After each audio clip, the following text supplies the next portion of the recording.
తాకట్టులో ఉన్న బంగారాన్ని విడిపించి ఆ రోజు ఆన్లైన్ రేటుకే మేము కొంటాం. Sharma gold company. నమస్కారం, సుమన్ టీవీకి స్వాగతం.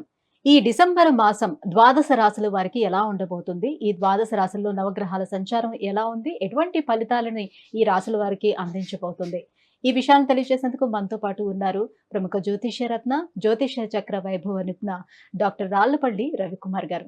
గురుగారు నమస్కారం. నమస్కారం. గురుగారు, ద్వాదశ రాశుల వారికి డిసెంబర్ మాసం ఎలా ఉండబోతుందో తెలుసుకునే ముందు నవగ్రహాల సంచారం ఎలా ఉంది, ఎటువంటి ఫలితాలను అందిస్తున్నాయి? తప్పకుండా. శరదిందు సమాకారే పరబ్రహ్మ స్వరూపిణి వాసరాపీఠ నిలయే సరస్వతి నమస్తుతే. సుమన్ టీవీ ప్రేక్షకులకి నమస్కారం. ముందుగా నవగ్రహాలు ఈ ద్వాదశ రాశుల్లో డిసెంబర్ నెల అంతా ఎక్కడ ఉన్నాయో తెలుసుకుందాం. రవి వృశ్చిక రాశిలో ఉంటారు, అలాగే బుధుడు కూడా వృశ్చిక రాశిలో ఉంటారు, శుక్రుడు మనకి మకర రాశిలో ఉంటారు, గురువు వృషభ రాశిలో ఉంటారు, శని స్వస్థానమైన మనకి కుంభరాశిలో ఉంటారు, అలాగే రాహు మీన రాశిలో ఉంటారు, కేతు మనకి కన్యా రాశిలో ఉంటారు. ఇంకా ఆఖరిగా మనం కొంచెం ముఖ్యంగా ఇంపార్టెంట్ చెప్పుకోవాల్సింది ఏంటంటే కుజుడు. సాధారణంగా కుజుడు 45 డేస్కి ఒక రాశి నుంచి ఇంకో రాశికి మారుతారండి. అనుకోకుండా మనకి 20 అక్టోబర్ నుంచి కుజుడు నీచ స్థానంలో కర్కాటకలో ఉన్నాడు. అది వక్రగతి అని మళ్ళీ స్ట్రైట్ కానీ అన్నీ కలిపి ఓవరాల్గా మనకి జనవరి 20 తారీఖు దాకా కుజుడు నీచలోనే ఉంటాడు అన్నమాట. సో కాబట్టి మనం జాగ్రత్తగా ఉండాలి. సో కుజుడు అసలు దేనికి కారకుడు కూడా ఒకసారి తెలుసుకుందాం. కుజుడు మామూలుగా ఈ ఎలక్ట్రికల్ ఏమన్నా కూడా ఎలక్ట్రికల్ కానివ్వండి, షార్ట్ సర్క్యూట్ కానివ్వండి, ఈ ఫైర్ క్రాకర్స్ కానీ, ఫైర్ ఏదైనా అంటుకోవడం కానీ, అలాగే సెక్యూరిటీ ల్యాబ్స్ అవ్వడం కానీ, సెక్యూరిటీ పరంగా ఏదైనా జరగడం కానీ, అలాగే బాంబు దాడి పడడం కానివ్వండి, అలాగే మనకి వెహికల్ యాక్సిడెంట్స్, ముఖ్యంగా వెహికల్ యాక్సిడెంట్స్ చాలామందికి అవుతూ ఉంటాయి, అది కానివ్వండి. అలాగే పోలీసులు వాళ్ళు కూడా అనవసరంగా ఫైరింగ్ జరగడం, పోలీసులు కూడా కొంతమంది చనిపోవడం కానివ్వండి, అంటే వాళ్ళకి చాలా గాయాలు అవడం కానివ్వండి, ఇలా అన్నీ కూడా జరుగుతుంటాయి. అంటే కుజగ్రహం బాగలేకపోవడం వల్ల జరిగే మామూలుగా కుజుడు రాహుతో కలిసిన, కుజుడు నీచలో ఉన్న ఇవన్నీ జరుగుతాయండి.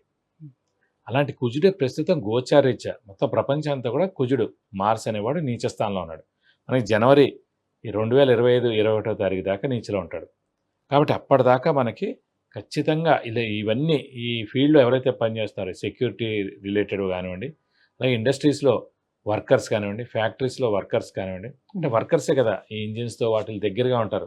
ఎక్కడైనా సరే ప్రొడక్షన్ జరిగే చోట వర్కర్స్కి ఇలాంటివన్నీ జరిగేందుకు అనవసరంగా వాళ్ళకి క్షతగాతులు అవడం కానీ, యాక్సిడెంట్స్ అవ్వడం కానీ, నా కాలు చేయన ఇబ్బంది అవ్వడం కానీ, ఇవన్నీ కూడా జరిగేందుకు అవకాశాలు అనమాట. కాబట్టి కుజుడు నీచలో మటుకు ఖచ్చితంగా మనకి జనవరి 2025 వరకు ఉంటుంది. కాబట్టి కొంచెం జాగ్రత్తగా కర్కాటంలో ఉన్నటువంటి ఈ కుజుడి ప్రభావం ఏ రాశుల మీద ఎక్కువగా ఉంటుంది? దాని ప్రభావం ఎక్కువగా మనకి కర్కాటక రాశి, మెయిన్గా సింహరాశి ప్లస్ మీన రాశి. ఎందుకంటే కర్కాటక రాశికి యోగకారకుడు అయ్యాడు, మనకి సింహరాశికి యోగకారకుడు అయ్యాడు, అలాగే మీన రాశికి యోగకారకుడు అయ్యాడు. కర్కాటక రాశి కంటే పంచమ దశమాధిపతి అయ్యాడు, సింహరాశి కంటే చతుర్థ భాగ్యాధిపతి అయ్యాడు, మీనానికంటే ద్వితీయ భాగ్యాధిపతి అయ్యాడు. కాబట్టి ఈ 3 రాశులు మటుకు జాగ్రత్తగా ఉండాలి. గురుగారు, ద్వాదశ రాశుల్లో ఇక వృషభ రాశి వారికి ఈ డిసెంబర్ మాసం ఎలా ఉండబోతుంది? నవగ్రహాల సంచారం వాళ్ళపైన ఎటువంటి ప్రభావాన్ని చూపిస్తున్నాయి? వృషభ రాశి అనగానే మనకి కృత్తిక 2, 3, 4 పాదాలు, రోహిణి 1, 2, 3, 4 పాదాలు, మృగశిర 1, 2 పాదాలు.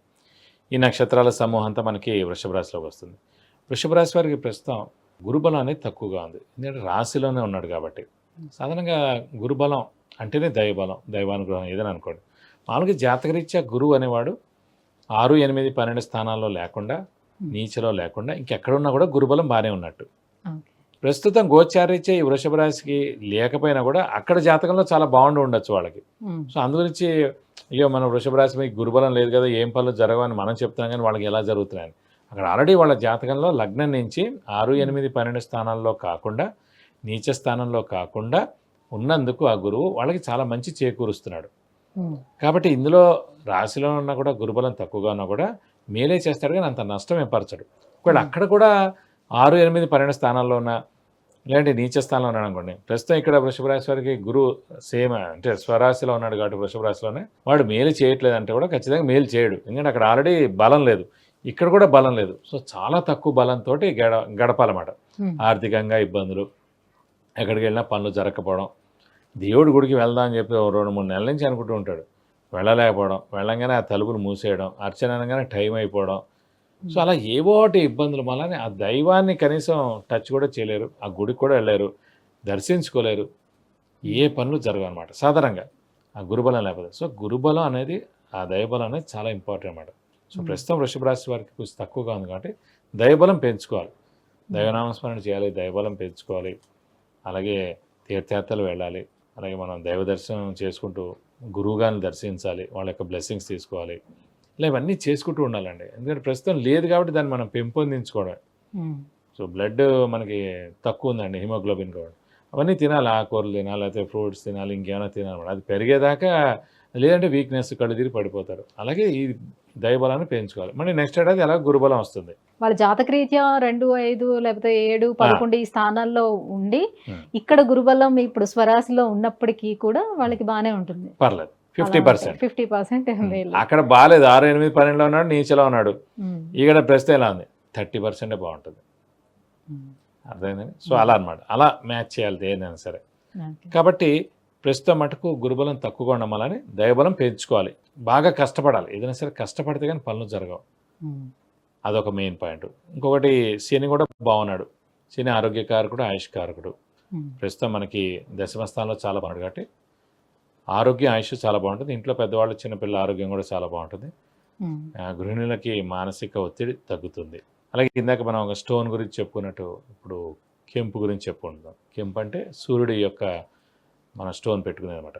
కెంపు కూడా అందరూ పెట్టుకోకూడదండి.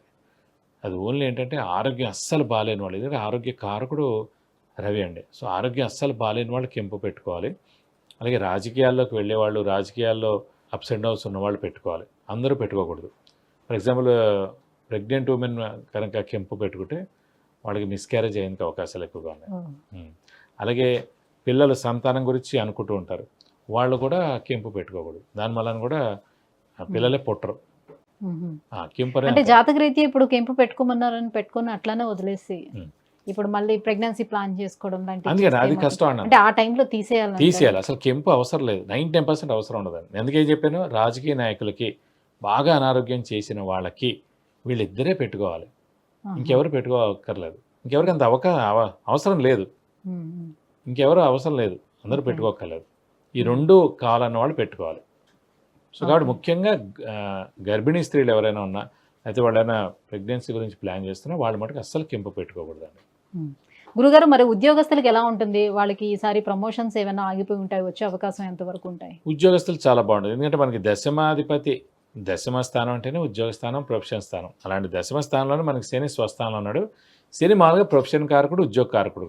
కాబట్టి మంచి ఉద్యోగం రావడం, ప్రమోషన్స్ రావడం, నేమ్ అండ్ ఫేమ్ రావడం, మంచి అంటే ఫారెన్ టూర్ కానీ, విజిట్స్ కానీ, అసైన్మెంట్స్ రావడం, ఇలాంటివన్నీ కూడా జరుగుతాయి అన్నమాట. కాబట్టి శని చాలా బాగున్నాడు కాబట్టి ఉద్యోగస్తులు పట్టిందల్లా బంగారం అని చెప్పుకోవచ్చు.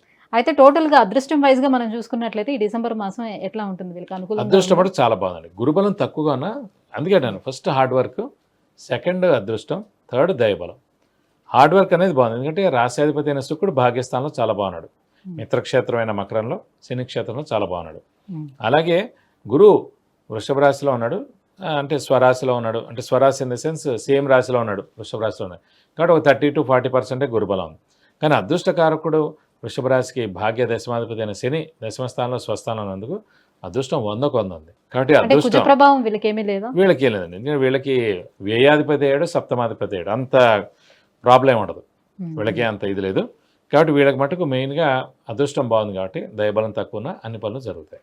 మరి గురువు అనుగ్రహం కూడా పొందాలి అంటే ఎలాంటి పరిహారాలను పాటించాలంటారు? గురువు అనుగ్రహం పొందాలంటే ఖచ్చితంగా దత్తాత్రేయ స్వామిని ఎక్కువగా పూజించాలండి. ప్రతిరోజు దత్తాత్రేయ స్వామి స్తోత్రం చదువుకోవడం. అలాగే నెక్స్ట్ ఏడాది మనకి మే దాకా ఈ గురువు వృషభ రాశిలో ఉంటాడు కాబట్టి గురుబలం తక్కువగా ఉంటుంది కాబట్టి ప్రతి గురువారం ఉపవాసం ఉంటే చాలా మంచిది. గురువుకి ఇంకా బలం పెరగాలంటే గురువుకి 16,000 సార్లు జపం చేయించి శనగపప్పు కేజీంపావు, ఒక ఎల్లో లుంగి, 1000 రూపాయల వర్త్ గోల్డ్ ఐటమ్ దాని వేస్తే కనుక దోషం మొత్తం తొలగిపోతుంది. విద్య, ఉద్యోగం, వివాహం, ఆరోగ్యం, ఐశ్వర్యం, వాహనం, విదేశీయానం వీటన్నిటి గురించి తెలుసుకోవాలంటే కింద స్క్రోల్ అవుతున్నటువంటి నెంబర్కి కాల్ చేసి గురుగారి అపాయింట్మెంట్ పొందవచ్చు. గురుగారి, ఈ డిసెంబర్ మాసం వృషభ రాశి వారికి ఎలా ఉండబోతుంది? ఎటువంటి పరిహారాలను పాటించుకుంటే ఇంకా బాగుంటుంది? ఈ అంశాన్ని తెలియజేసినందుకు ధన్యవాదాలు. నమస్కారం.